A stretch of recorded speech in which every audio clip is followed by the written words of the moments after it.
Chez Sidiba. Il est secrétaire général du cadre de concertation des producteurs d'arachide. Il est aussi chargé de la communication et porte-parole du Conseil national de concertation et de coopération des ruraux. Ils sont également en train de nous écouter sur la 89.7, la Zik FM. Les internautes également peuvent réagir sur le hashtag SenTV officiel. Ben. Effectivement, nous allons donc poursuivre.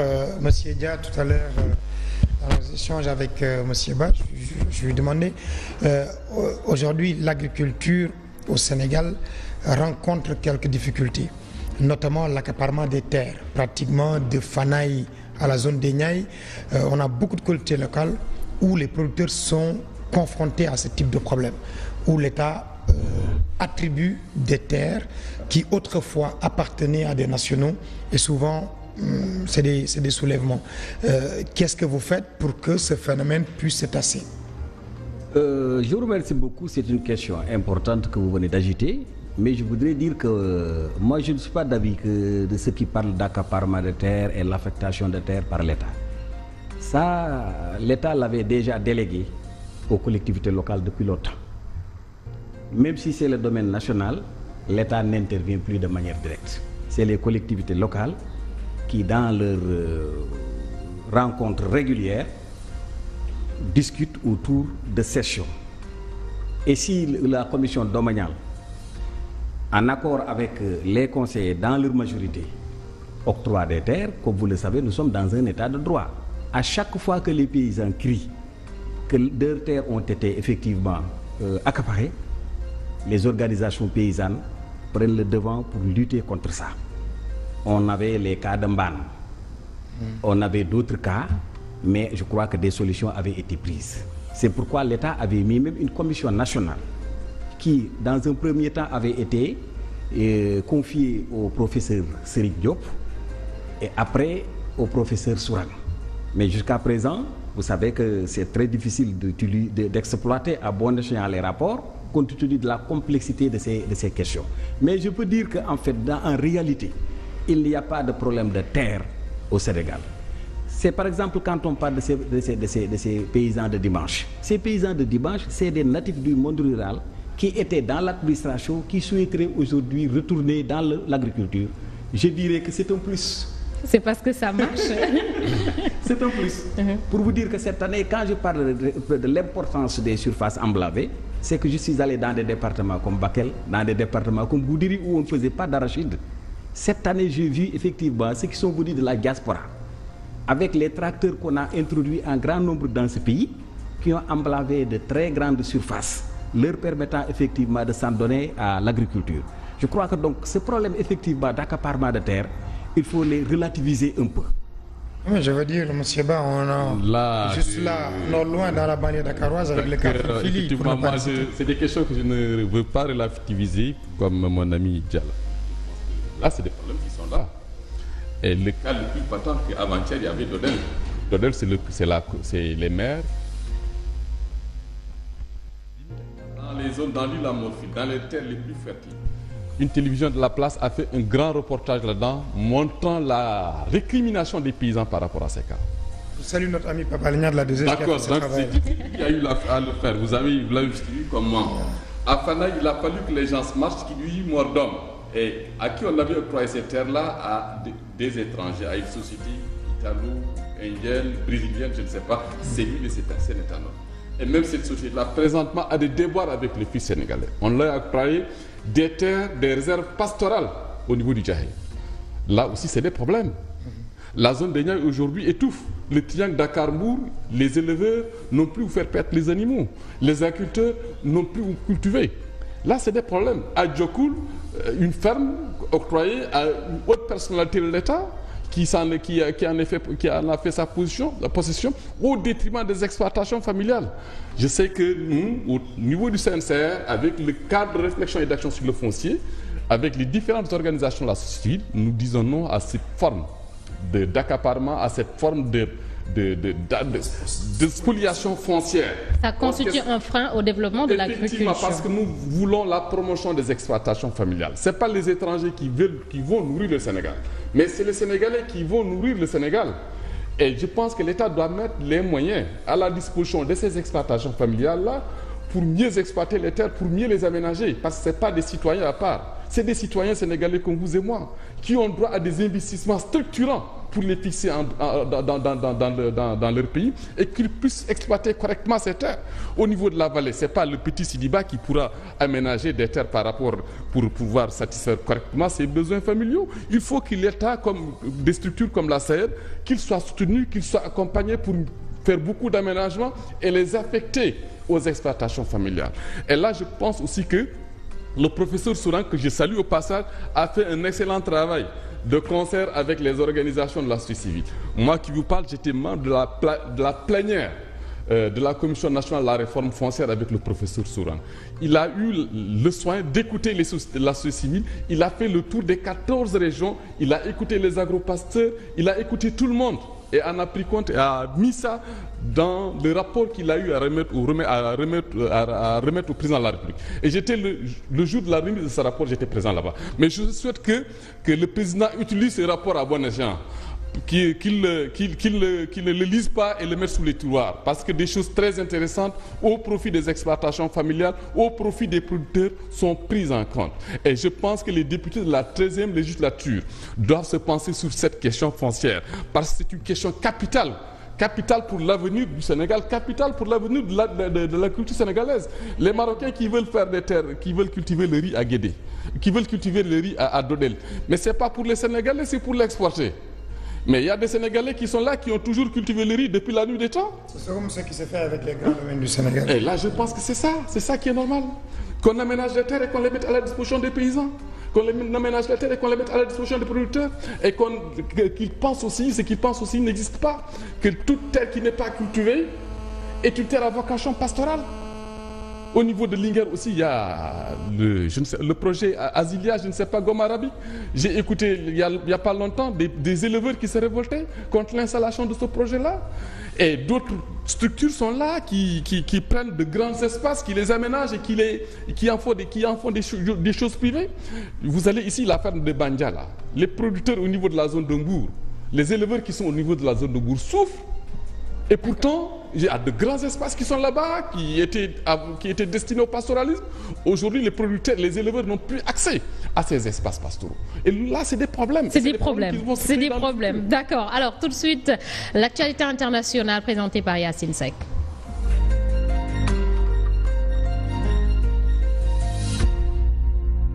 Retrouver dans Sen TV Monde. Bonsoir à tous. Nous démarrons l'actualité internationale en bref. Au Rwanda, la commission électorale a confirmé la victoire de Paul Kagame à la présidentielle du 4 août avec 98,8% des voix. Les États-Unis ont toutefois émis des réserves sur cette victoire de Paul Kagame, évoquant, je cite, un manque de transparence pour déterminer l'éligibilité des candidats potentiels. Même son de cloche de la part de l'Union européenne qui avait émis des critiques du même ordre. Le pourcentage de voix obtenu par Paul Kagame correspond à celui par lequel les Rwandais avaient approuvé en 2015 une modification de la Constitution. Cette révision permet au président élu de se présenter pour un troisième mandat. Selon la commission électorale, le taux de participation à cette élection est près de 97%. Quelques migrants africains à bord d'un bateau ont été jetés par-dessus bord par des passeurs au large du Yémen. On dénombre au moins 5 morts et 50 personnes portées disparues selon l'Organisation internationale pour les migrations OIM. Le même drame s'était produit la veille. Aïcha Kamara.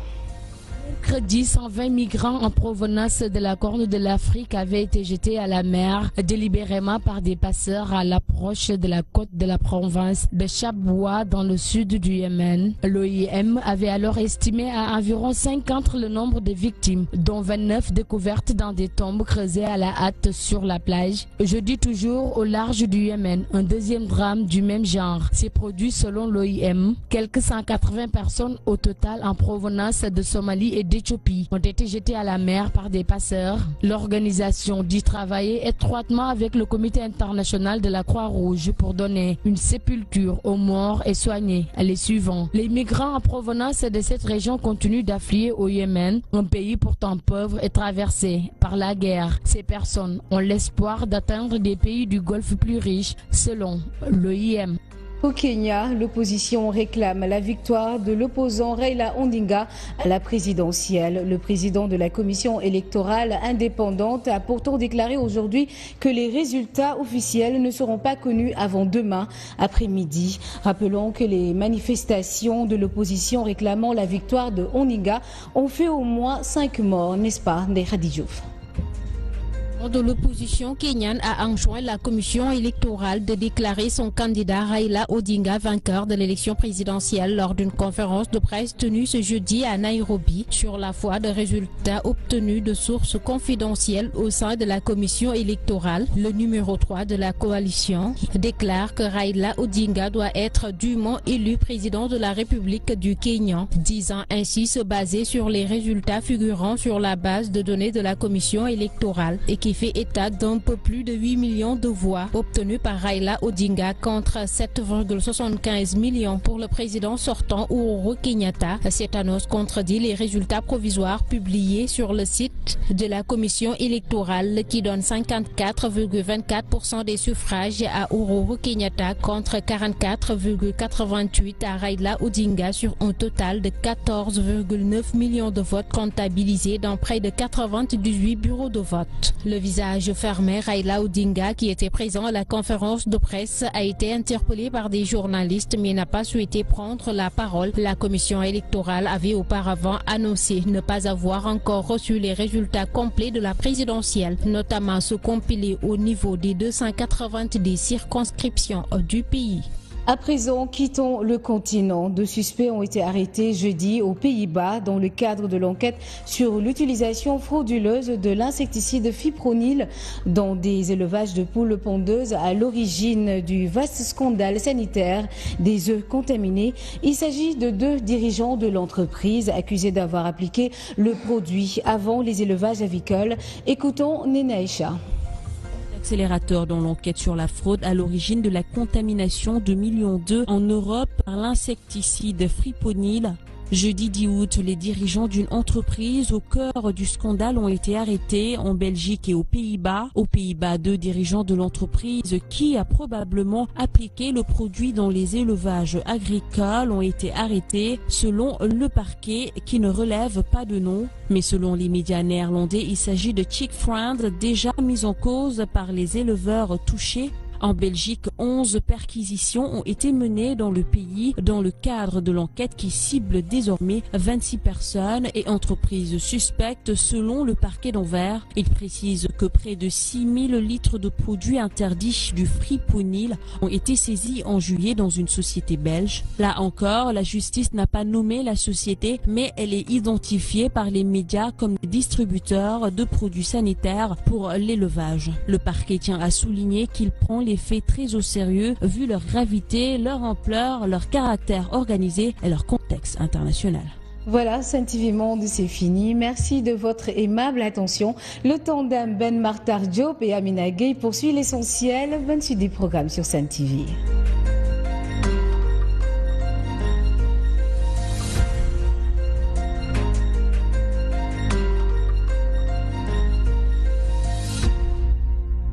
Yacine Seck, merci à vous pour ce petit tour d'horizon de l'actualité internationale. Le débat se poursuit sur ce plateau de l'essentiel. Alors, M. Dia, tout à l'heure, nous avons parlé de l'accaparement des terres, mais parlons également, qui dit agriculture, parle forcément de consommer local. Est-ce que le Sénégal est vraiment en avance par rapport à ça? Dieu merci. Je crois que par le biais des activités des organisations paysannes, nous sommes arrivés aujourd'hui à un stade permettant aux Sénégalais de consommer local. Si nous prenons le cas du riz, les importateurs avaient diabolisé notre riz pour dire qu'en tout cas, ce n'est pas facile à préparer, c'est mal préparé au niveau des champs, ce n'est pas propre. Mais qu'est-ce qui s'est passé? Quand les populations se sont rendues compte, en fait, que c'était des montages, les organisations paysannes ont effectivement servi de porte-parole. Et aujourd'hui, presque dans plusieurs marchés, dans beaucoup de localités, vous trouvez des magasins où vous pouvez vous procurer du riz sénégalais. S'agissant des céréales, on importait beaucoup du Burkina Faso et du Mali, mais présentement, le Sénégal n'importe plus ces céréales du Mali, n'importe plus ces céréales du Burkina. Donc le consommé sénégalais est réel aujourd'hui. Mais est-ce qu'on n'a pas un problème de marketing? Tout à l'heure, vous parliez, comme Amina vous l'a dit, du riz sénégalais, avec le fameux TCS10 qui vient de la vallée et tout. Est-ce qu'il n'y a pas un problème de merchandising et de marketing? On ne les valorise pas souvent. Effectivement, emballage. On en avait, mais les collectivités locales ont mis la main dans les forums, dans les salons d'agriculture. Ils envoient effectivement des représentants d'organisations paysannes ou bien des GIE de femmes. Et au retour, ils les encadrent dans l'emballage. Le marketing également, on les encadre. Ce qui fait qu'aujourd'hui, en tout cas, le Sénégal consomme en tout cas vraiment sénégalais. Cependant, on n'est pas arrivé au point où on consomme tout ce que nous produisons. Mais prenez exactement le cas de l'oignon dont on parle aujourd'hui. On a l'impression que si d'ici la Tabaski, on n'aura pas 2 kg. Alors que nos producteurs... Et le prix a flambé. A flambé 600 francs le kilogramme. Alors qu'il y a 2 jours, vous avez senti le président de la filière oignon, mon ami Diamyodiba, qui est au conseil, alors qu'ils sont sur le terrain, qui ont prouvé qu'effectivement, ils peuvent satisfaire le marché. Ça, donc, c'est un problème, effectivement, de communication.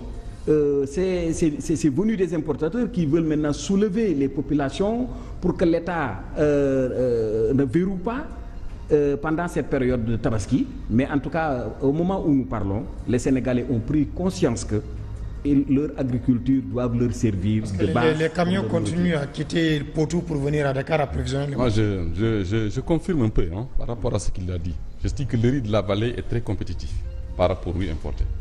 Aujourd'hui, beaucoup de Sénégalais, surtout des villes, préfèrent mieux le riz de la vallée que le riz importé parce que plus sain.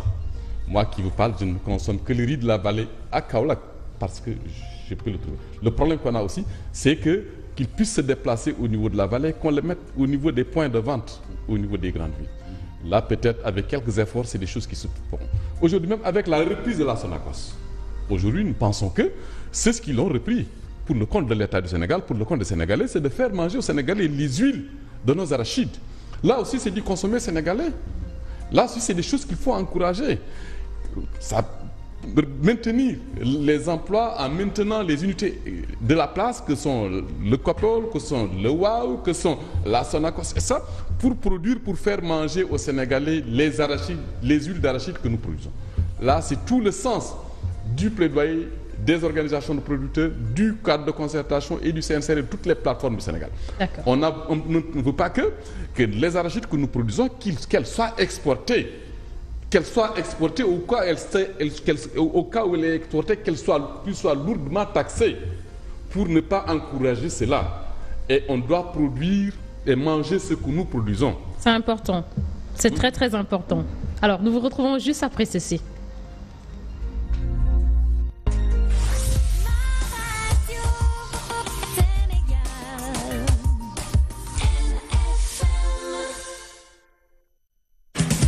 En partenariat avec l'Institut africain de management, l'école africaine d'un oratoire de Dakar, spécialisée dans la prise de parole en public, lance une première en Afrique.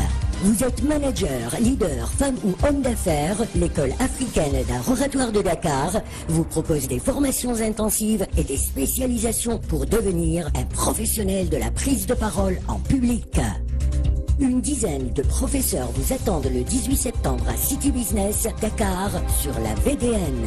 À l'école africaine d'art oratoire, nous sommes des gens de parole.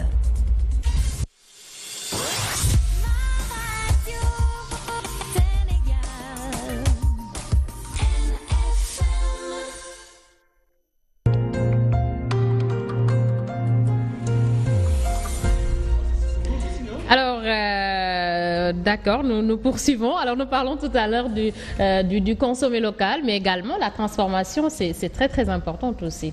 Je crois que le Sénégal a pris comme option effectivement de mettre le paquet dans la transformation. Parce qu'il ne sert à rien que le paysan se sépare de ses arachides à la bascule. Donc c'est le champ et à la bascule. Il va falloir maintenant transformer pour pouvoir faire travailler les jeunes et les femmes et consommer également une bonne partie de ces arachides. Mais à la bascule, c'est cette matière première qu'on va mettre à la disposition soit des usines ou des exportateurs chinois. L'usine fait la structuration pour aller vendre le brut à l'extérieur et nous faire venir de l'huile de soja. Nous envoyons donc notre huile d'arachide à l'extérieur pour nous faire venir maintenant de l'huile de soja. Ça, vous le vivez bien dans votre zone de Dara Linguère avec le lait. Au Sénégal. Alors, et donc, il est impossible que nous produisons de l'arachide et que nous ne consommons pas l'huile d'arachide. À un moment donné, même les paysans qui s'aventuraient à faire cela avec des machines traditionnelles, on venait maintenant les prendre, cette huile au niveau des marchés, et les faire même les imposer des amendes.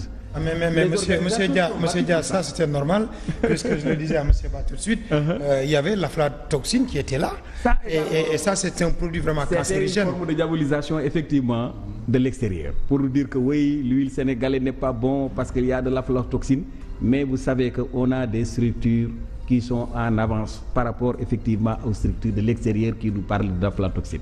Et c'est démontré aujourd'hui. Je crois que donc il va falloir mieux organiser nos groupements féminins, organiser également nos GIE, les encadrer dans les emballages, dans la transformation. Parce qu'il n'en sert à rien de subventionner par exemple une filière comme l'arachide. À l'état brut, le Chinois le prend pour aller faire travailler ces jeunes, faire travailler ces femmes, utiliser ce qu'il y a de meilleur dans cette huile et nous faire revenir maintenant avec des produits finis. Je crois que donc la subvention ne va pas dans la poche effectivement des Sénégalais, mais ça va aller dans la poche d'ailleurs. Et je crois que le ministère de l'Agriculture en est très conscient et avec des démembrements, comme il vient de le dire, que nous trouvons au niveau de l'ETA, ils font beaucoup de formation à ces femmes.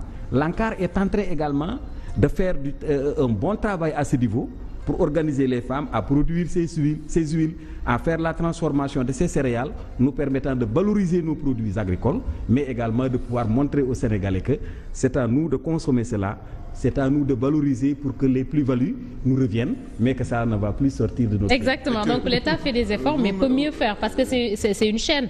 L'agriculture, la transformation et la consommation, donc il faut arriver à vraiment respecter ces trois maillons aussi de la chaîne. Il faut respecter ces trois maillons de la chaîne, effectivement c'est important. Là, l'ITA, comme je l'ai dit, fait un très bon travail par rapport à ça, et surtout par rapport à l'aflatoxine. L'aflatoxine, c'est quoi? Nous ne l'avons jamais consommé en réalité.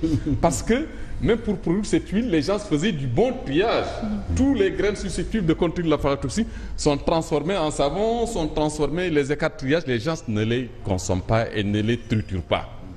Et là, l'huile qui a été triturée est une huile peut-être assez lourde, qu'il fallait clarifier, qu'il fallait rendre plus digeste, qu'il fallait assouplir, je ne sais pas quel est le terme technique qu'il faut.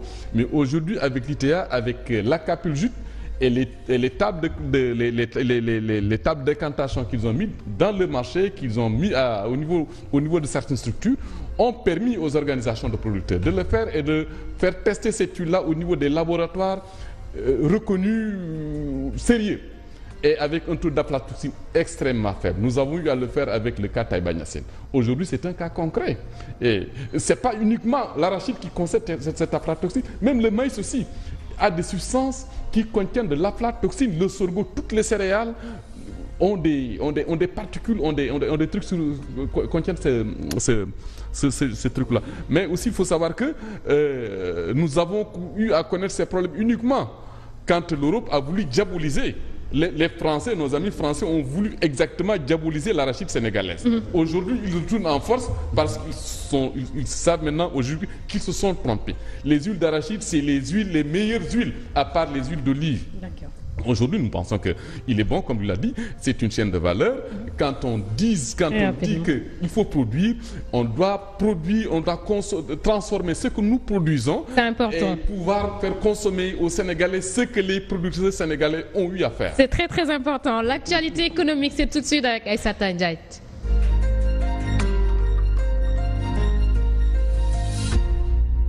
Merci de nous retrouver sur Sen TV. Bonsoir à tous et bienvenue dans les clés de l'écho. Le collectif des producteurs et exportateurs de graines d'arachide plaide pour une réduction de la taxe de 40 francs le kilogramme à l'exportation. C'était hier lors de la 2e édition de son forum annuel. À cette rencontre, les membres du COPEGA ont dressé un bilan peu reluisant de la dernière campagne. Les précisions, c'est avec Aïcha Neneba.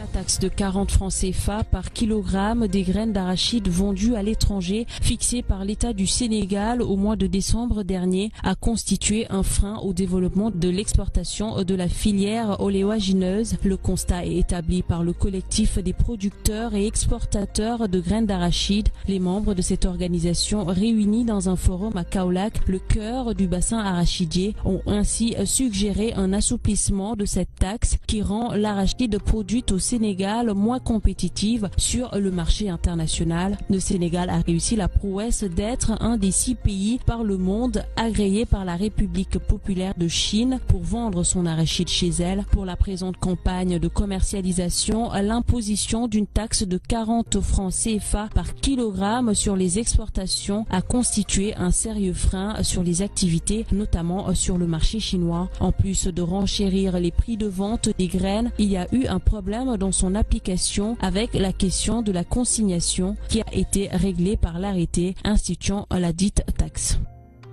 Un CRD de mise à niveau des partenaires locaux s'est tenu hier à Louga. Au menu, le rapport régional de recensement général des entreprises élaboré par l'Agence nationale de la statistique et de la démographie. Selon l'ANSD, plus de 13 000 unités économiques sont recensées dans la région de Louga. Les précisions, c'est avec Adja Biteye. Les sources de financement sont également révélatrices. Autofinancement, tontine, microcrédit et famille. Il est impossible de créer de grandes entreprises avec ces modes de financement, a annoncé le directeur général de l'ANDS, Aboubakar Sadir Rabey. Il s'est réjoui de la forte présence des partenaires locaux à ce CRD. Les unités économiques de la région de Louga connaissent toutes sortes de difficultés, mais surtout des difficultés d'approvisionnement en matières premières, en énergie, d'accès au crédit, à la commande publique. Le mérite de l'ANSD, c'est de nous faire une bonne cartographie des unités économiques, mais aussi et surtout d'avoir pointé du doigt les goulots d'étranglement. C'est félicité le directeur de la Société d'aménagement et d'exploitation des terres du delta du fleuve Sénégal, Samba Kanté, qui a salué l'équipe de l'ANSD pour le remarquable travail effectué. La Mauritanie et la CEDEAO viennent de signer l'accord d'association en marge du Forum Amérique-Afrique qui se tient actuellement à Lomé au Togo. Un document paraphé hier par le ministre mauritanien du Commerce et son homologue sénégalais Alioune Sarr. Les détails, c'est avec Aïcha Kamara. Convention qui permettra la libre circulation des personnes et des biens donnera une nouvelle tournure à l'économie mauritanienne qui pourra désormais bénéficier du marché de la CEDEAO riche de près de 350 millions de consommateurs. Les opérateurs économiques mauritaniens ainsi que les citoyens lambda circuleront librement dans cet espace qui pèse sur un PIB de plus de 800 milliards de dollars. À noter que la Mauritanie a été membre fondatrice de cette communauté en 1975 avant de la quitter en 2000 pour se consacrer à l'Union du Maghreb qui tarde jusqu'à présent à prendre son envol. Des raisons qui ont sans doute poussé le Maroc et la Tunisie à formuler des demandes d'adhésion à la CEDEAO. Une suite favorable est donnée au royaume chérifien qui est devenu membre à part entière de la Tunisie, admise comme membre observateur de la communauté. Rappelons qu'en début de mai dernier, la Mauritanie et la CEDEAO avaient annoncé dans un communiqué conjoint qu'ils sont tombés d'accord sur l'établissement d'un accord d'association qui vise essentiellement à renforcer les relations économiques et commerciales entre les deux entités. C'est la fin des clés de l'écho. Merci de nous avoir suivis. Retrouvez tout de suite le 1945 avec Aïcha Neneba et Mamoud Awandiaï.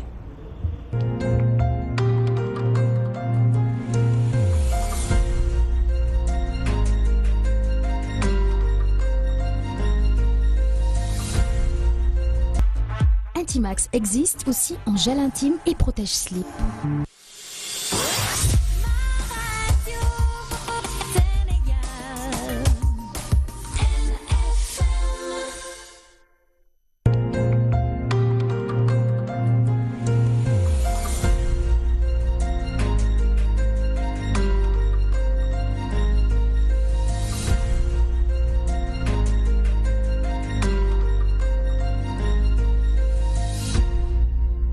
retour sur ce plateau pour la dernière partie. Je vous rappelle que ce soir, nous parlons de l'agriculture au Sénégal et nous sommes avec M. Sidiba. Il est secrétaire général du cadre de concertation des producteurs d'arachide au Sénégal, mais également chargé de communication et porte-parole du Conseil national de concertation et de coopération des ruraux. Également avec M. Alioune Dia. Il est président de Force Paysanne et président également du Comité national de suivi de la campagne agricole. Merci à ceux qui nous écoutent sur la 89.7, la Zik FM. Le débat donc se poursuit sur ce plateau de l'essentiel. Alors, monsieur Ba, parlons un peu de ces Chinois qui sont au Sénégal et qui continuent toujours d'acheter l'arachide. Merci, parce que j'ai fait partie de ceux qui ont fait plaidoyer, un grand plaidoyer pour l'ouverture du marché. Et le président Wade a pris un décret signé par Souleymane Ndiaye pour que le marché soit ouvert. Mais aujourd'hui, si j'avais à refaire, je n'allais pas le dire. Des Chinois qui ne prennent aucun risque, qui ne prennent pas de risque du tout, qui n'investissent ni dans la fertilité des sols, ni dans les semences, ni dans le soutien des agriculteurs, qui viennent et qui attendent que les gens mettent la production de l'arachide dans le marché, venir concurrencer les prix qui sont fixés par l'interprofession, le comité national interprofessionnel de l'arachide, et prendre toutes les arachides du Sénégal et les exporter, exporter les coques, les transformer là-bas, exporter les graines, les transformer là-bas et venir nous les revendre probablement. Là, je pense que l'État a fait une très bonne chose, une très bonne option. Et il rue dans les brancards pour dénoncer même. Il dénonce parce que c'est des Chinois noirs qui sont avec eux. C'est des Chinois sénégalais comme vous et moi qui travaillent avec eux et qui veulent l'extinction des unités de transformation qui sont sur place. Là, je pense que... Mais monsieur Ba, quand la Sonacos propose, supposons le Sénia parle de 116 francs pour le prix du kilogramme, donc la Sonacos, donc Sonor propose 140 francs. Si le Chinois peut proposer 190, non, je dis que probablement ça, c'est une vieille histoire. Hein. La Sonacos, elle est membre du Sénia. Et le Sénia, c'est le comité national interprofessionnel de l'arachide où l'on trouve et les producteurs, et les transformateurs, et les fournisseurs d'intrants, et les industriels. Et c'est de manière consensuelle que ce prix est fixé. Et ce prix est fixé, il est indexé au coût de production de l'arachide. Nous avons mené une étude sur le coût de production. On s'est rendu compte que le prix du kilo d'arachide, il y a de cela 5 ans, mis dans le marché, revenait aux producteurs à 192 francs. Et nous nous sommes dit que avec ces 192 francs, l'industriel qui est là sur place, qui a des employés, qui a des machines, qu'il faut faire amortir, qu'il mette un plus par rapport à ce coût de production. Aujourd'hui, les arachides du Sénégal sont achetés au niveau prix bascule à 210 francs. Je dis qu'en ce moment-là, les coûts de production sont couverts et une marge de 10 francs ou bien de 15 francs est engrangée sur le prix de l'arachide.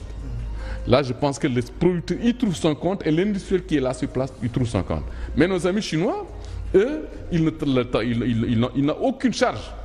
Même aujourd'hui, s'ils achètent les arachides au niveau des producteurs et qu'ils les transforment ici à Dakar, ils peuvent vendre la bouteille d'arachide transformée à 1000 francs. Allez-y au niveau de l'avenue William Ponty. Vous verrez des arachides mis dans de très jolies bouteilles. Vous ne pouvez pas les avoir à moins de 1000 francs et ça ne fait pas même pas, ça fait moins d'un kilo.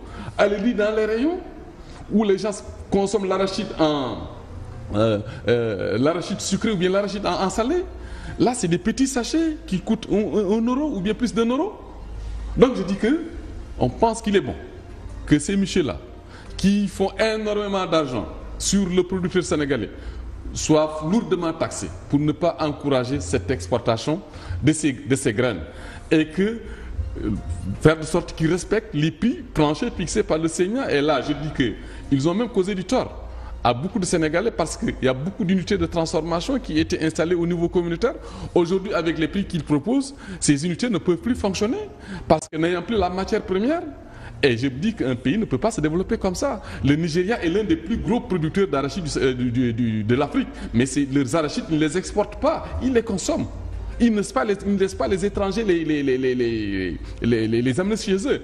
Et je pense qu'au Sénégal aussi, ça doit être le cas. Donc, il faut produire et consommer. Faut produire et consommer. Est-ce que la Sonacos aussi fait bien son travail? Nous félicitons l'État sénégalais d'avoir récupéré la Sonacos. Quand elle a été privatisée, entre les mains de notre frère Abbas Jaber, on avait eu d'abord des problèmes de commercialisation. Encore moins, il ne réglait pas les problèmes de semences, alors que la Sonacos était vraiment dans ses activités.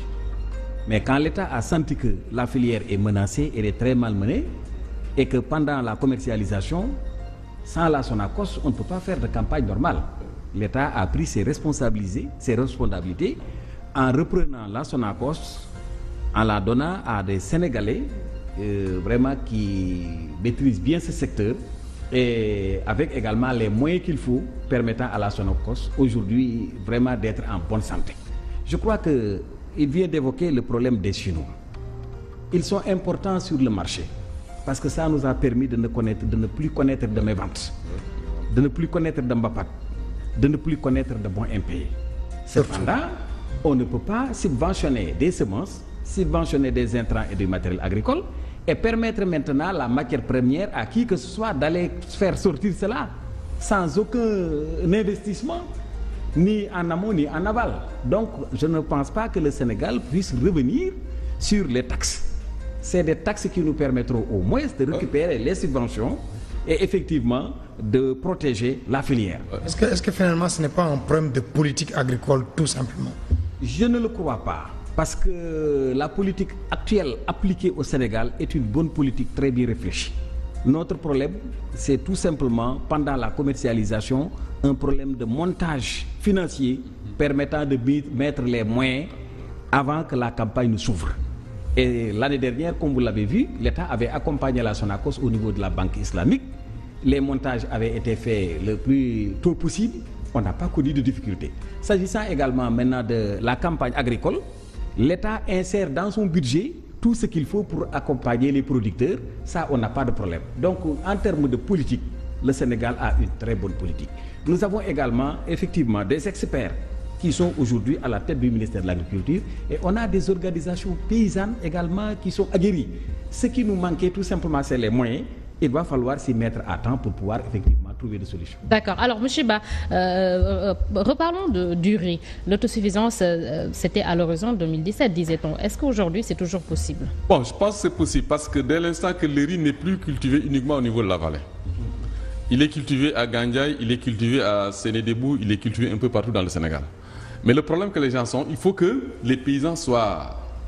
le savoir-faire qu'ils ont dans la production des autres cultures pluviales, telles que le mil, telles que le niébé, telles que l'arachide, ils ne l'ont pas sur le riz. Je pense qu'il est bon qu'ils soient accompagnés, qu'ils soient formés, qu'ils soient outillés. On a eu à recevoir du matériel du programme national autosuffisance riz, et dont j'ai salué le directeur au passage, qui est venu la fois passer à Kaolack pour remettre un lot de matériel aux organisations de producteurs, un lot de semoirs et un lot de motoculteurs, un lot de décortiqueuses-batteuses. Là, je pense que, et avec l'installation des comités interprofessionnels au niveau local, là, ça peut aider à régler cette question. À condition aussi qu'ils mettent du riz adapté aux zones. Mais c'est ce que je voulais dire. Du riz adapté aux zones. L'année dernière, nous avons connu quelques problèmes parce qu'on ne savait pas si c'était le riz de Bafon ou bien si c'était le riz de Logiquement, on ne devrait pas avoir de problème avec le professeur Abdoulaye Seck pour avoir été à l'Adrao, Syrize, Africa Rice, qui a théorisé le Nérika et tout. Logiquement, on ne devrait pas avoir de problème. Qu'est-ce que ça, c'est du Nérika? Est-ce qu'il est adapté au sol d'Ekdjor? Est-ce qu'il est adapté au sol Djor? Est-ce qu'il est adapté uniquement au Bafon? Qu'on soit bien outillé et qu'on soit bien formé là-dessus. Et là aussi, je pense que les structures qui sont chargées de l'encadrement, on n'est pas la possibilité ne se discute plus. Oui, maintenant, c'est possible. L'autosuffisance. Et comme il l'a dit, on a eu la chance d'avoir l'expert Papa Blaisek, qui venait d'Africa Rice, qui avait développé le Nérika dans toutes ces variétés. C'est un dieu au Ghana, par exemple. Nous avons également d'autres agronomes comme M. Diouf qui s'occupe aujourd'hui de riz. Et comme il a dit, au niveau des bas-fonds, au niveau des plateaux, on pratique le riz. Ce n'est plus la Casamance seulement ou bien dans les vallées. Et ils ont installé beaucoup de rizeries, permettant au privé effectivement de mettre la main dans ce secteur. Donc, comme il l'a dit, c'est un problème maintenant de technicien. D'accord, donc c'est possible. Derrière, certainement, on parviendra effectivement à ne plus commettre ces... Exactement. Alors, le point sport, c'est tout de suite avec Ayabité.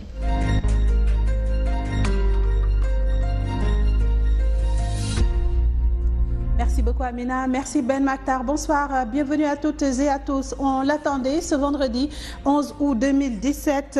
Le coach des Lions a précipité les choses en publiant en fin d'après-midi les 12 Lions qui vont défendre les couleurs nationales. Il s'agit du capitaine Aya Traoré, Atsou Traoré, Mamdio Diouf, Fatou Dien, Oumou Khairi Thiam, Ndeye Sène, Sorna Likassi, Mamari Si, Aïcha Sidibé, Aminata Fall, Oumi Khairi Sar et Ramata Dawo, Ndeye Khadidjan et Elma Kintamalou ont été recalés pour la 23e édition de l'Afrobasket 2017.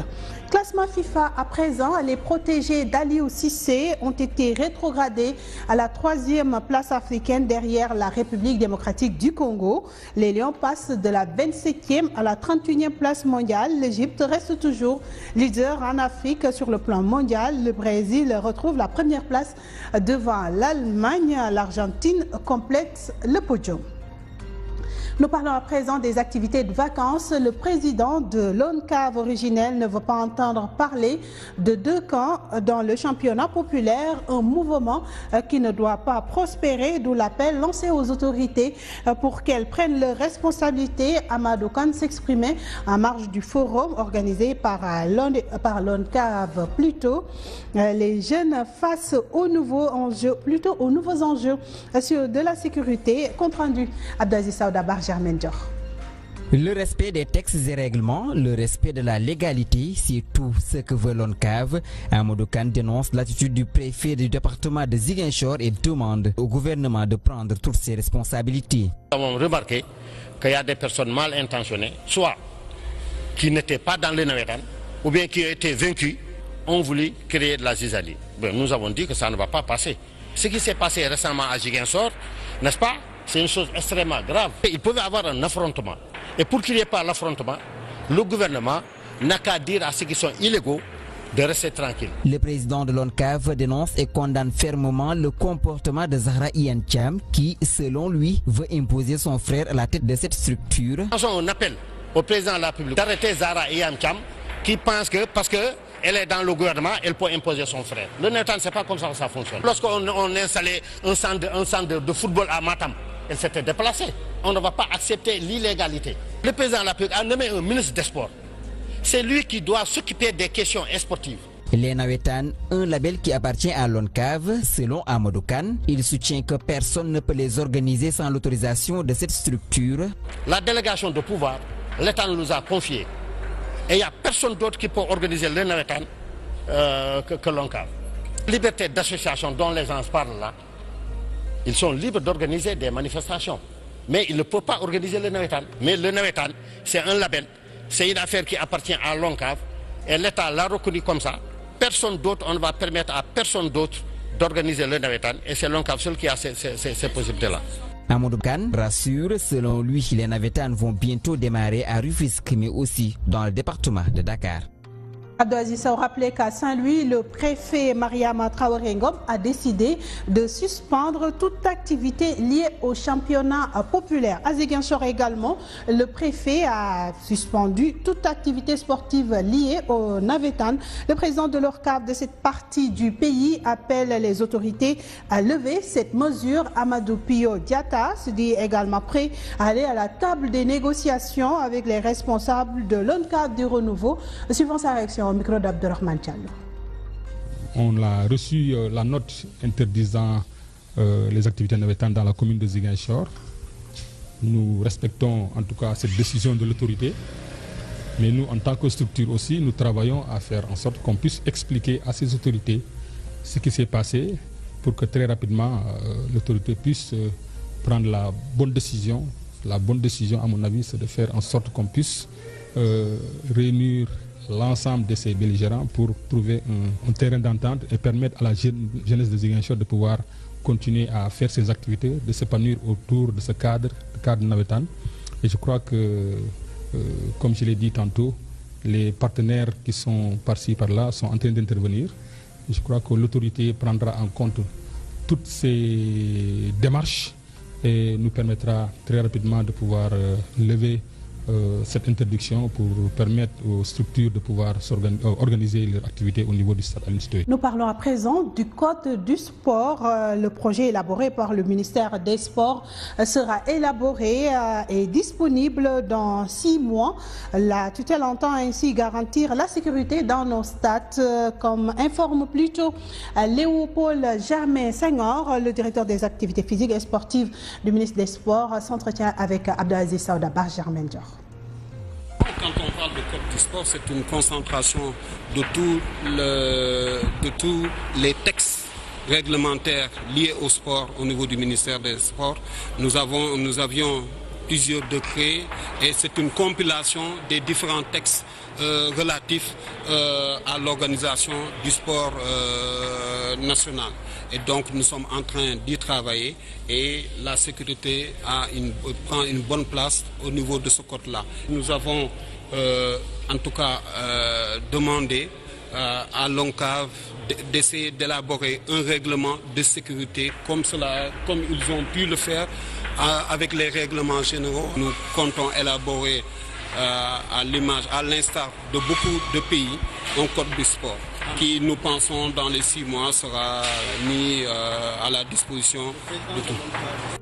Direction à présent la banlieue dakaroise, c'est pour parler de cette sortie du maire de Pikine Nord qui fustige l'attitude du ministre des Sports qui a refusé d'exécuter les recommandations du président de la République. C'était lors de la pose de la première pierre de l'arène nationale.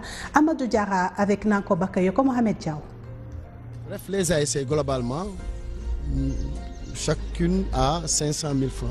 En tout cas, pour les 7 équipes de Pikine Nord, si elles se distinguent pendant le mouvement Nathan, en fair play, le maire de Pikine Nord la primera. Le président de la République, lors de la pose de première pierre, a répondu à mon interpellation quant à l'octroi de terrain à la jeunesse qui avait déjà un terrain là-bas. Le projet de l'arène l'a terrassé. Et le président de la République, Macky Sall, en répondant publiquement et de manière solennelle, a interpellé le ministre et les Chinois pour le dire, donner à la jeunesse leur terrain. Et jusqu'à présent, ça fait 2 ans. C'est le cadet des soucis du ministre Matar. On ne mérite pas ça. Et c'est facile, il suffit tout simplement d'un aménagement à gauche de l'arène pour avoir un terrain communal. Et je vais interpeller le président de la République, Macky Sall. Je vais lui écrire une correspondance pour qu'on parle de ça. Et c'est cette réaction d'Amadou Diarra, maire de Pikine Nord, qui met un terme à cette actualité sportive. Merci de l'avoir suivi. Tout de suite, Amina Ben Maktar, c'est pour la suite de l'essentiel.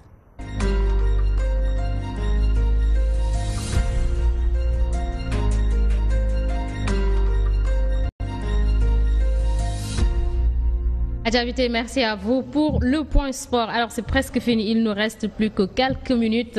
Monsieur Dia, est-ce qu'aujourd'hui on ne devrait pas aussi favoriser la culture hors saison pour vraiment en développement au Sénégal? Je crois qu'on doit utiliser toutes les opportunités, utiliser toutes les eaux pluviales, les eaux de surface pour pouvoir effectivement arriver à une agriculture moderne. Mais pour cette raison, je vous dis que l'État a mis beaucoup de moyens, surtout dans la vallée, où on a effectivement l'eau de surface et en Casamance, nous permettant de faire des contre-saisons qui nous permettent d'avoir de très grandes productions en termes de riz. Mais en vérité, est-ce qu'il ne fallait pas mettre une structure sur pied pour la maîtrise de l'eau? Parce que ça, c'est important. Ouad avait initié l'idée, mais apparemment, ça n'a pas tout... Ils ont déjà pris la décision. Je crois qu'une loi a été votée permettant effectivement une structure qui gère maintenant les problèmes d'eau. Ce ne sera même pas une agence. Ça dépasse effectivement les prérogatives d'une agence. Cependant, pour cette gestion, c'est normal parce que, comme vous le savez, le fleuve Sénégal, on le partage avec d'autres pays. Et comme vous le savez, le Sénégal n'a pas encore utilisé le tiers même de son droit. Il va falloir effectivement faire beaucoup d'irrigation. Si vous prenez le cas du Maroc, qui inonde notre marché avec ses pommes, avec ses oranges, ne fait que 4% d'irrigation. Nous avons beaucoup plus d'eau que le Maroc. Ils utilisent des barrages, nous avons des fleuves à n'en pas finir. Et je crois que l'État en a vraiment conscience. Et il va falloir effectivement, comme on l'a fait avec le riz, faire des aménagements. Ça nous permet effectivement de faire beaucoup de semences. Même pour l'arachide, la plupart de ces semences certifiées que vous voyez, c'est à partir maintenant de l'irrigation que nous parvenons à avoir satisfaction. Mais en tout cas, toutes les eaux doivent être utilisées, toutes les opportunités pour avoir une agriculture moderne durable.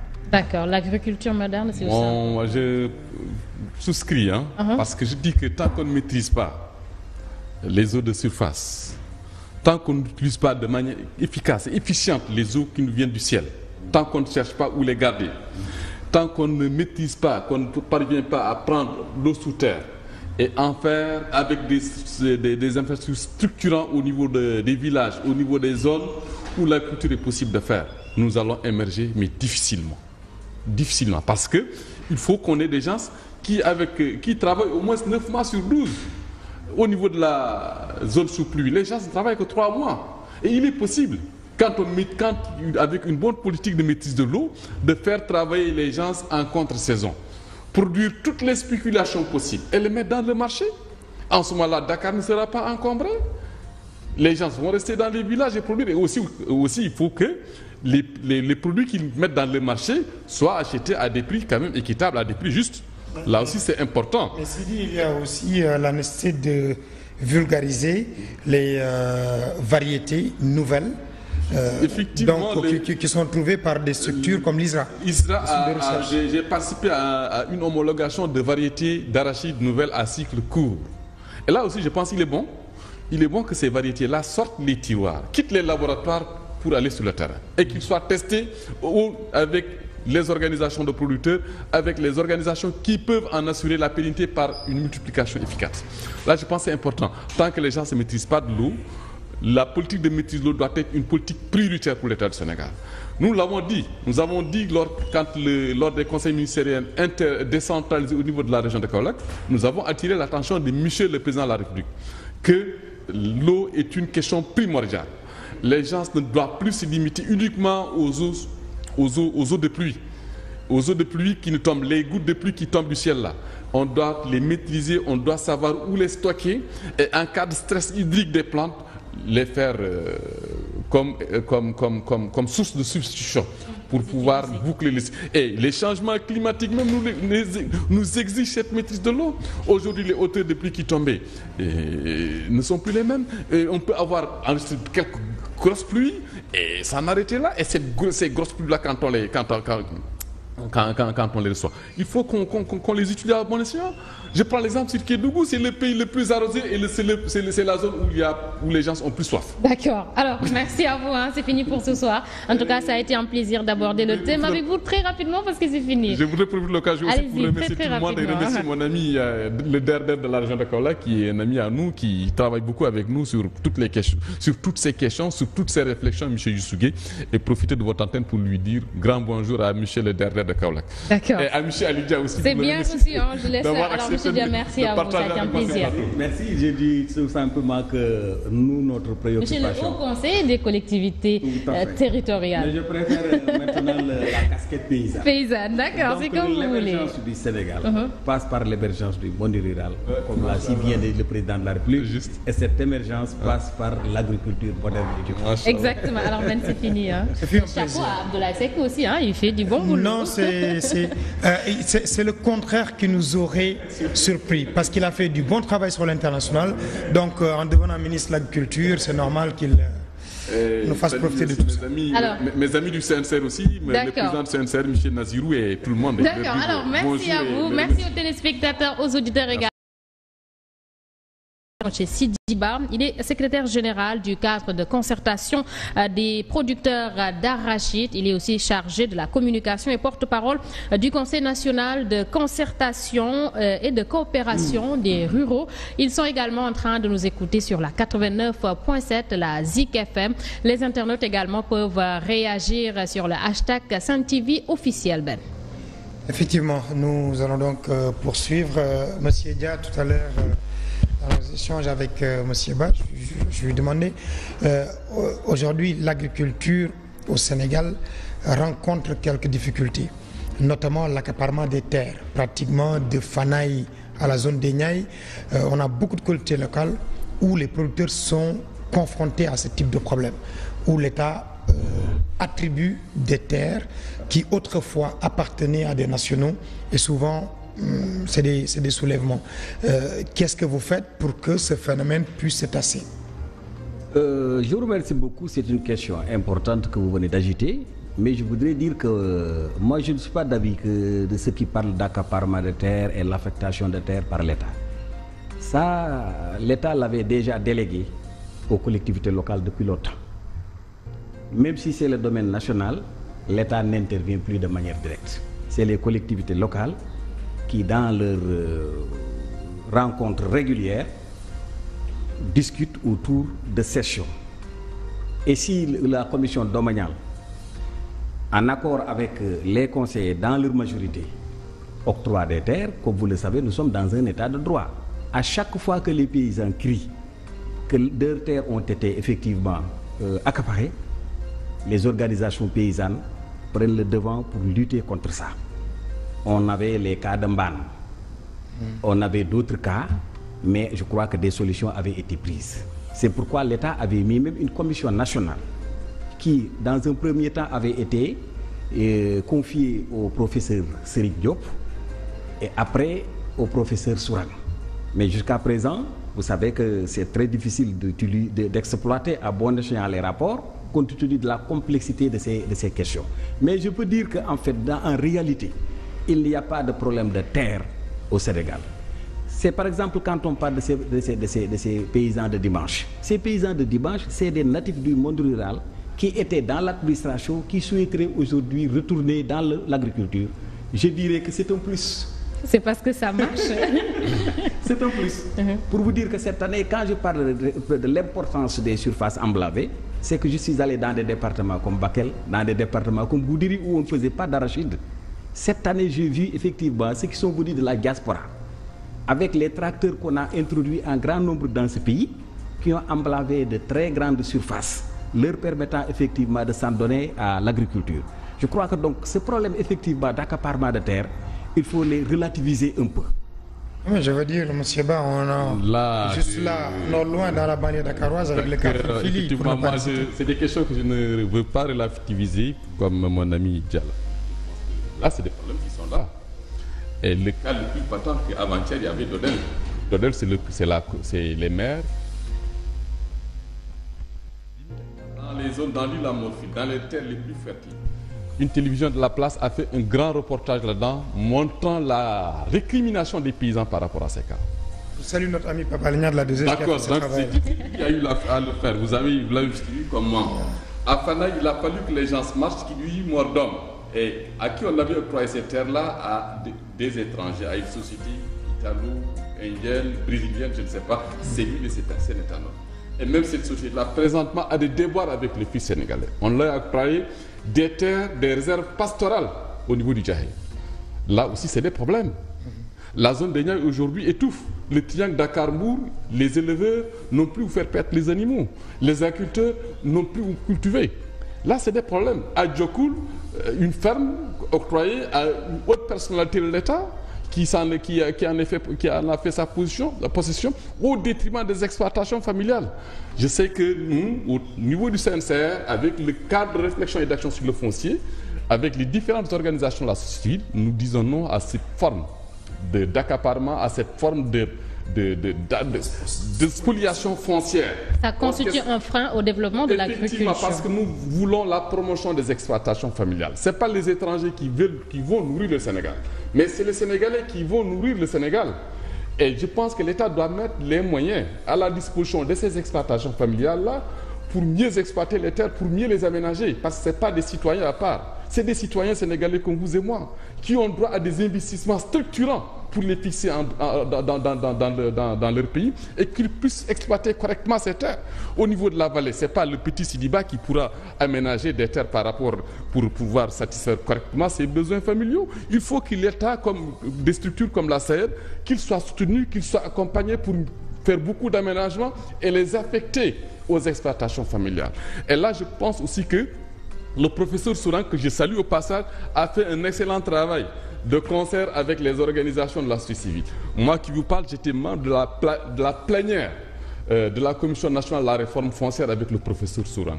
Il a eu le soin d'écouter la société civile, il a fait le tour des 14 régions, il a écouté les agropasteurs, il a écouté tout le monde et en a pris compte et a mis ça dans le rapport qu'il a eu à remettre au président de la République. Et j'étais le jour de la remise de ce rapport, j'étais présent là-bas. Mais je souhaite que le président utilise ce rapport à bon escient, qu'il ne le lise pas et le mette sous les tiroirs, parce que des choses très intéressantes au profit des exploitations familiales, au profit des producteurs sont prises en compte. Et je pense que les députés de la 13e législature doivent se pencher sur cette question foncière, parce que c'est une question capitale pour l'avenir du Sénégal, capitale pour l'avenir de la culture sénégalaise. Les Marocains qui veulent faire des terres, qui veulent cultiver le riz à Guédé, qui veulent cultiver le riz à Dodel, mais ce n'est pas pour les Sénégalais, c'est pour l'exporter. Mais il y a des Sénégalais qui sont là, qui ont toujours cultivé le riz depuis la nuit des temps. C'est comme ce qui s'est fait avec les grands domaines du Sénégal. Et là, je pense que c'est ça qui est normal. Qu'on aménage les terres et qu'on les mette à la disposition des paysans. Qu'on aménage les terres et qu'on les mette à la disposition des producteurs. Et qu'ils pensent aussi, ce qu'ils pensent aussi n'existe pas. Que toute terre qui n'est pas cultivée est une terre à vocation pastorale. Au niveau de Linguère aussi, il y a le projet Asilia, je ne sais pas, Gomarabi. J'ai écouté il n'y a pas longtemps des éleveurs qui se révoltaient contre l'installation de ce projet-là. Et d'autres structures sont là qui prennent de grands espaces, qui les aménagent et qui en font des choses privées. Vous allez ici, la ferme de Bandia, là. Les producteurs au niveau de la zone de Mbour, les éleveurs qui sont au niveau de la zone de Mbour souffrent. Et pourtant, il y a de grands espaces qui sont là-bas, qui étaient destinés au pastoralisme. Aujourd'hui, les producteurs, les éleveurs n'ont plus accès à ces espaces pastoraux. Et là, c'est des problèmes. C'est des problèmes. D'accord. Alors, tout de suite, l'actualité internationale présentée par Yacine Seck.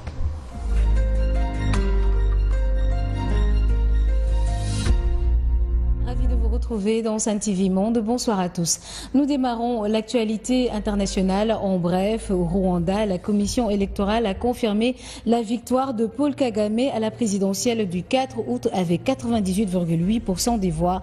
Les États-Unis ont toutefois émis des réserves sur cette victoire de Paul Kagame, évoquant, je cite, un manque de transparence pour déterminer l'éligibilité des candidats potentiels. Même son de cloche de la part de l'Union européenne qui avait émis des critiques du même ordre. Le pourcentage de voix obtenu par Paul Kagame correspond à celui par lequel les Rwandais avaient approuvé en 2015 une modification de la Constitution. Cette révision permet au président élu de se présenter pour un troisième mandat. Selon la commission électorale, le taux de participation à cette élection est près de 97%. Quelques migrants africains à bord d'un bateau ont été jetés par-dessus bord par des passeurs au large du Yémen. On dénombre au moins 5 morts et 50 personnes portées disparues selon l'Organisation internationale pour les migrations OIM. Le même drame s'était produit la veille. Aïcha Kamara.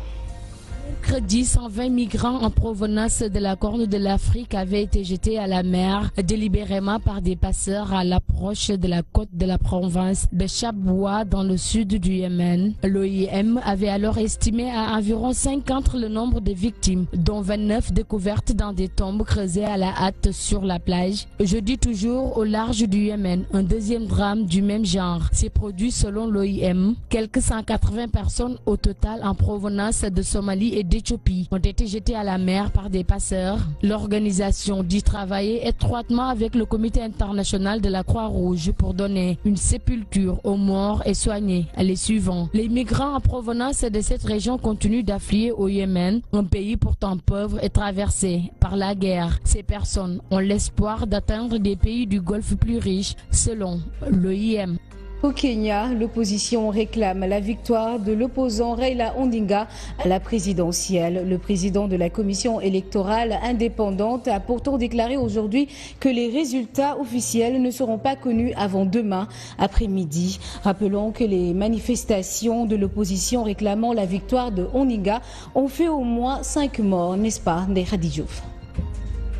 De l'opposition kenyane a enjoint la commission électorale de déclarer son candidat Raila Odinga vainqueur de l'élection présidentielle lors d'une conférence de presse tenue ce jeudi à Nairobi. Flambé 600 francs le kilogramme. Alors qu'il y a 2 jours, vous avez senti le président de la filière oignon, mon ami Djamyodiba qui est au conseil, alors qu'ils sont sur le terrain, qui ont prouvé qu'effectivement ils peuvent satisfaire le marché. Ça donc c'est un problème effectivement de communication c'est venu des importateurs qui veulent maintenant soulever les populations pour que l'État ne verrouille pas pendant cette période de Tabaski. Mais en tout cas, au moment où nous parlons, les Sénégalais ont pris conscience que leur agriculture doit leur servir de base. Les camions continuent à quitter Potou pour venir à Dakar approvisionner. Moi, je confirme un peu par rapport à ce qu'il a dit. Je dis que le riz de la vallée est très compétitif par rapport au riz importé. Aujourd'hui, beaucoup de Sénégalais, surtout des villes, préfèrent mieux le riz de la vallée que le riz importé parce que plus sain. Moi qui vous parle, je ne consomme que le riz de la vallée à Kaolack parce que je peux le trouver. Le problème qu'on a aussi, c'est qu'il puisse se déplacer au niveau de la vallée, qu'on le mette au niveau des points de vente, au niveau des grandes villes. Là, peut-être, avec quelques efforts, c'est des choses qui se feront. Aujourd'hui, même avec la reprise de la Sonacos, aujourd'hui, nous pensons que c'est ce qu'ils ont repris pour le compte de l'État du Sénégal, pour le compte des Sénégalais, c'est de faire manger aux Sénégalais les huiles de nos arachides. Là aussi, c'est du consommer sénégalais. Là aussi, c'est des choses qu'il faut encourager. Ça maintenir les emplois en maintenant les unités de la place que sont le Copol, que sont le WAU, que sont la Sonacos, et ça pour produire, pour faire manger aux Sénégalais les arachides, les huiles d'arachide que nous produisons. Là, c'est tout le sens du plaidoyer des organisations de producteurs, du cadre de concertation et du CNCR et de toutes les plateformes du Sénégal. On ne veut pas que les arachides que nous produisons, qu'elles soient exportées. Qu'elle soit exportée au cas où elle est exportée, qu'elle soit lourdement taxée pour ne pas encourager cela. Et on doit produire et manger ce que nous produisons. C'est important. C'est très très important. Alors, nous vous retrouvons juste après ceci.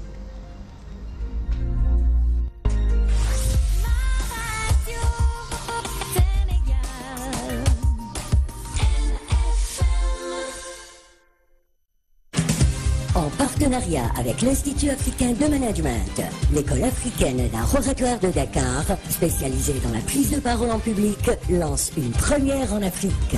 Vous êtes manager, leader, femme ou homme d'affaires, l'école africaine d'un oratoire de Dakar vous propose des formations intensives et des spécialisations pour devenir un professionnel de la prise de parole en public.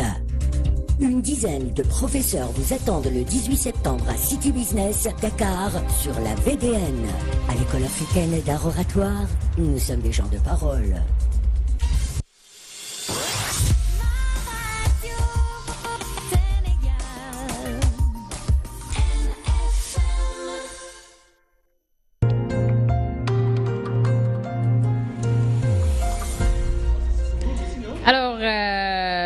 D'accord, nous poursuivons. Alors nous parlons tout à l'heure du consommer local, mais également la transformation, c'est très très important aussi. Je crois que le Sénégal a pris comme option effectivement de mettre le paquet dans la transformation. Parce qu'il ne sert à rien que le paysan se sépare de ses arachides à la bascule. Donc c'est le champ et à la bascule. Il va falloir maintenant transformer pour pouvoir faire travailler les jeunes et les femmes et consommer également une bonne partie de ces arachides. Mais à la bascule, c'est cette matière première qu'on va mettre à la disposition soit des usines ou des exportateurs chinois. L'usine fait la structuration pour aller vendre le brut à l'extérieur et nous faire venir de l'huile de soja. Nous envoyons donc notre huile d'arachide à l'extérieur pour nous faire venir maintenant de l'huile de soja. Ça, vous le vivez bien dans votre zone de Dara Linguère avec le lait. Au Sénégal. Alors, et donc, il est impossible que nous produisons de l'arachide et que nous ne consommons pas l'huile d'arachide. À un moment donné, même les paysans qui s'aventuraient à faire cela avec des machines traditionnelles, on venait maintenant les prendre, cette huile au niveau des marchés, et les faire même les imposer des amendes. Mais monsieur Dia, ça c'était normal, puisque je le disais à monsieur Ba tout de suite, il y avait l'aflatoxine qui était là, et ça c'était un produit vraiment cancérigène. C'est une forme de diabolisation effectivement de l'extérieur, pour dire que oui, l'huile sénégalaise n'est pas bon parce qu'il y a de l'aflatoxine, mais vous savez qu'on a des structures qui sont en avance par rapport effectivement aux structures de l'extérieur qui nous parlent d'aflatoxine. Et c'est démontré aujourd'hui. Je crois que donc il va falloir mieux organiser nos groupements féminins, organiser également nos GIE, les encadrer dans les emballages, dans la transformation. Parce qu'il ne sert à rien de subventionner par exemple une filière comme l'arachide à l'état brut, le Chinois le prend pour aller faire travailler ces jeunes, faire travailler ces femmes, utiliser ce qu'il y a de meilleur dans cette huile et nous revenir maintenant avec des produits finis. Je crois que donc la subvention ne va pas dans la poche effectivement des Sénégalais, mais ça va aller dans la poche d'ailleurs. Et je crois que le ministère de l'Agriculture en est très conscient et avec des démembrements, comme il vient de le dire, que nous trouvons au niveau de l'ETA, ils font beaucoup de formation à ces femmes. L'ANCAR est en train également de faire un bon travail à ce niveau pour organiser les femmes à produire ces huiles, à faire la transformation de ces céréales, nous permettant de valoriser nos produits agricoles, mais également de pouvoir montrer aux Sénégalais que c'est à nous de consommer cela, c'est à nous de valoriser pour que les plus-values nous reviennent, mais que ça ne va plus sortir de nos... Exactement, donc l'État fait des efforts, mais peut mieux faire, parce que c'est une chaîne. L'agriculture, la transformation et la consommation, donc il faut arriver à vraiment respecter ces 3 maillons aussi de la chaîne. Il faut respecter ces 3 maillons de la chaîne, effectivement c'est important. Là, l'ITA, comme je l'ai dit, fait un très bon travail par rapport à ça, et surtout par rapport à l'aflatoxine. L'aflatoxine, c'est quoi? Nous ne l'avons jamais consommé en réalité. Parce que, même pour produire cette huile, les gens faisaient du bon triage. Tous les graines susceptibles de contenir l'aflatoxine sont transformées en savon, sont transformées, les écarts de triage, les gens ne les consomment pas et ne les triturent pas. Et là, l'huile qui a été triturée est une huile peut-être assez lourde, qu'il fallait clarifier, qu'il fallait rendre plus digeste, qu'il fallait assouplir, je ne sais pas quel est le terme technique qu'il faut. Mais aujourd'hui, avec l'ITA, avec la capule jute, et les tables de décantation qu'ils ont mis dans le marché, qu'ils ont mis au niveau de certaines structures, ont permis aux organisations de producteurs de le faire et de faire tester cette huile-là au niveau des laboratoires reconnus sérieux et avec un taux d'aflatoxine extrêmement faible. Nous avons eu à le faire avec le cas Taïba Niassène. Aujourd'hui, c'est un cas concret.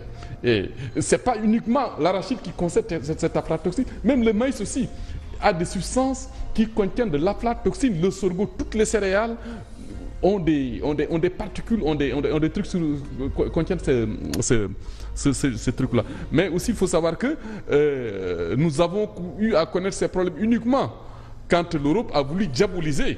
Les Français, nos amis français ont voulu exactement diaboliser l'arachide sénégalaise.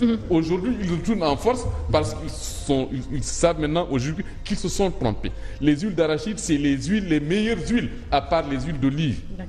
Aujourd'hui, nous pensons qu'il est bon, comme il l'a dit, c'est une chaîne de valeur. Quand on dit qu'il faut produire, on doit transformer ce que nous produisons et pouvoir faire consommer aux Sénégalais ce que les producteurs sénégalais ont eu à faire. C'est très très important. L'actualité économique, c'est tout de suite avec Aïssata Ndiaye.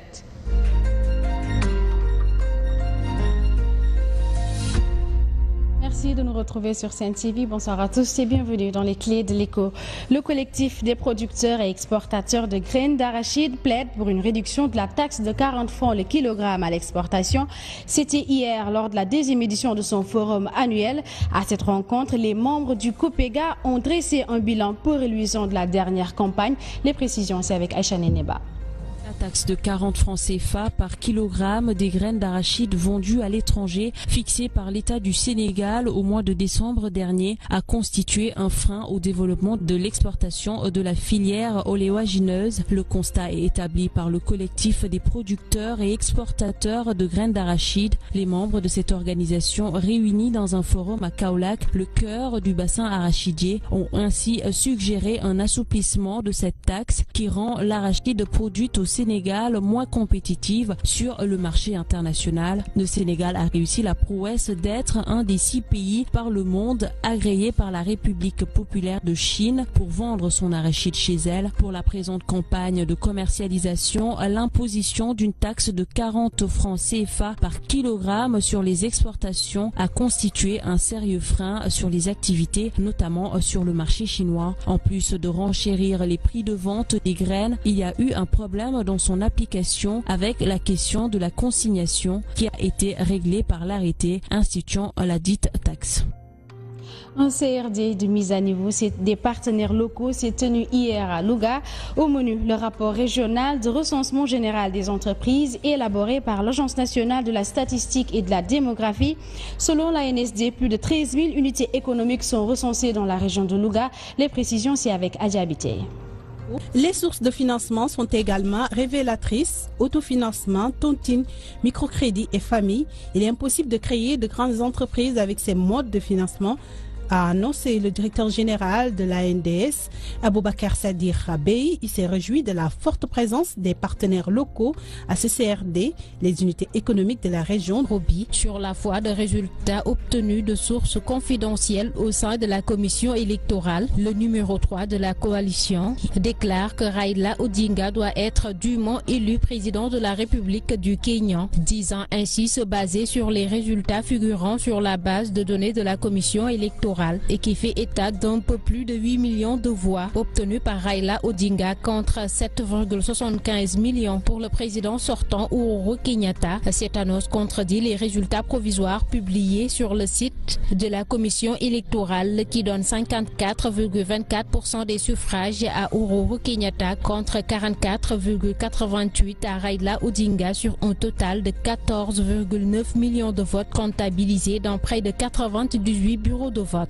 Le visage fermé Raila Odinga, qui était présent à la conférence de presse, a été interpellé par des journalistes mais n'a pas souhaité prendre la parole. La commission électorale avait auparavant annoncé ne pas avoir encore reçu les résultats complets de la présidentielle, notamment ceux compilés au niveau des 290 circonscriptions du pays. À présent, quittons le continent. 2 suspects ont été arrêtés jeudi aux Pays-Bas dans le cadre de l'enquête sur l'utilisation frauduleuse de l'insecticide fipronil dans des élevages de poules pondeuses à l'origine du vaste scandale sanitaire des œufs contaminés. Il s'agit de 2 dirigeants de l'entreprise accusés d'avoir appliqué le produit avant les élevages avicoles. Écoutons Nenaïcha. Accélérateur dans l'enquête sur la fraude à l'origine de la contamination de millions d'œufs en Europe par l'insecticide fipronil. Jeudi 10 août, les dirigeants d'une entreprise au cœur du scandale ont été arrêtés en Belgique et aux Pays-Bas. Aux Pays-Bas, 2 dirigeants de l'entreprise qui a probablement appliqué le produit dans les élevages agricoles ont été arrêtés selon le parquet qui ne relève pas de nom. Mais selon les médias néerlandais, il s'agit de chick friend déjà mis en cause par les éleveurs touchés. En Belgique, 11 perquisitions ont été menées dans le pays dans le cadre de l'enquête qui cible désormais 26 personnes et entreprises suspectes selon le parquet d'Anvers. Il précise que près de 6000 litres de produits interdits du fipronil ont été saisis en juillet dans une société belge. Là encore, la justice n'a pas nommé la société, mais elle est identifiée par les médias comme distributeur de produits sanitaires pour l'élevage. Le parquet tient à souligner qu'il prend les faits très au sérieux vu leur gravité, leur ampleur, leur caractère organisé et leur contexte international. Voilà, Sen TV Monde, c'est fini. Merci de votre aimable attention. Le tandem Ben Martar Diop et Amina Gueye poursuit l'essentiel. Bonne suite des programmes sur Sen TV.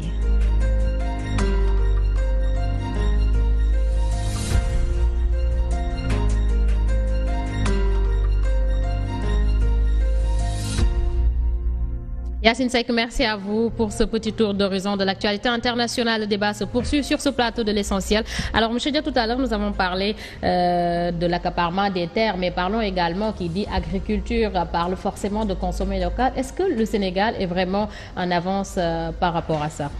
Bien, merci. Je crois que par le biais des activités des organisations paysannes, nous sommes arrivés aujourd'hui à un stade permettant aux Sénégalais de consommer local. Si nous prenons le cas du riz, les importateurs avaient diabolisé d'autres riz pour dire qu'en tout cas, ce n'est pas facile à préparer, c'est mal préparé au niveau des champs, ce n'est pas propre. Mais qu'est-ce qui s'est passé? Quand les populations se sont rendues compte, en fait, que c'était des montages, les organisations paysannes ont effectivement servi de porte-parole. Et aujourd'hui, presque dans plusieurs marchés, dans beaucoup de localités, vous trouvez des magasins où vous pouvez vous procurer du riz sénégalais. S'agissant des céréales, on importait beaucoup du Burkina Faso et du Mali, mais présentement, le Sénégal n'importe plus ces céréales du Mali, n'importe plus ces céréales du Burkina. Donc le consommé sénégalais est réel aujourd'hui. Mais est-ce qu'on n'a pas un problème de marketing? Tout à l'heure, vous parliez, comme Amina vous l'a dit, du riz sénégalais, avec le fameux TCS10 qui vient de la vallée et tout. Est-ce qu'il n'y a pas un problème de merchandising et de marketing? On ne les valorise pas souvent. Effectivement, emballage... On en avait, mais les collectivités locales ont mis la main dans les forums, dans les salons d'agriculture. Ils envoient effectivement des représentants d'organisations paysannes ou bien des GIE de femmes, et au retour, ils les encadrent dans l'emballage. Le marketing également, on les encadre, ce qui fait qu'aujourd'hui, en tout cas, le Sénégal consomme en tout cas vraiment sénégalais. Cependant, on n'est pas arrivé au point où on consomme tout ce que nous produisons. Mais prenez exactement le cas de l'oignon dont on parle aujourd'hui. On a l'impression que si d'ici la Tabaski, on n'aura pas 2 kg, alors que nos producteurs... Et le prix a flambé, hein?